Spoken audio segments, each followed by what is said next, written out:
गोजोनथाव खौरां जोंनि जगेन्द्रपुर गामियाव दिनै बे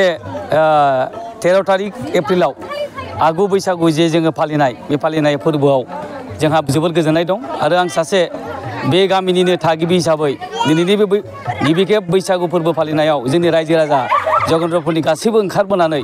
इसिबां मोजां मोनसे परिबेसखौ मोननो हादों। जोंनि बे गामिनि गावबुरा मानगोनां बारग' गावबुरा बिथांमोननि सहयोगाव आरो बे जायगानिनो लाइमोन सेंग्रा सिख्ला बिथांमोना ओंखारनानै जेसेबां मोनसे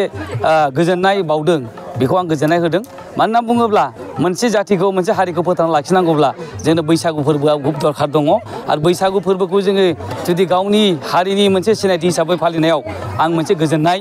बावदों आरो गासै रायजो राजाफोरखौ आं खावलायगोन जे बैसागु फोरबोआ जोंनि हारिनि मोनसे सिन जे सिनखौ जों लाखिलांबाय थानांगोन आरो बे हारिनि सिन हिसाबै बैसागु फोरबो फालिनायाव जों बयबो बर' माहारिया बा बर' हारिया जों थांनानै थानायाव बे फोरबोखौ फालिलांनांगौ होननानै आं सानो। जोंहा नोंथांमोना नुखादों दिनैनि दिनाव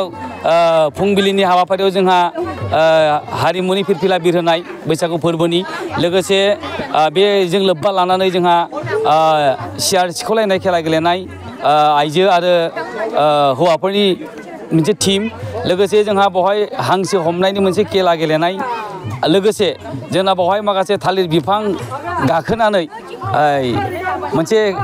जाय बिथांमोना बैनिफ्राय मोनसे थफ्ला लाबोनो हायो बिथांमोनहा मोनसे बान्था दोननाय जादों। बे बान्थाखौबो जों बिथांमोननो होनो थाखाय साखाफारा जाखाबाय बा होबायगासिनो दङ। दा जोंहा जोंनि हारिनि कालचार आरो हारिमु लाखिनायनि थाखाय बर' समाजखौ लाखिनो थाखाय जोङो बे बैसागु फोरबोखौ जों गासैबो समाजावनो जोंनि हारि माहारि जेसेबां दङ आसाम रायजोआनो जा दस्रा रायजोआनो जा जोंनि बर' माहारिफ्रा जाहाथे फालियो बेखौनो आं खावलायहरदों।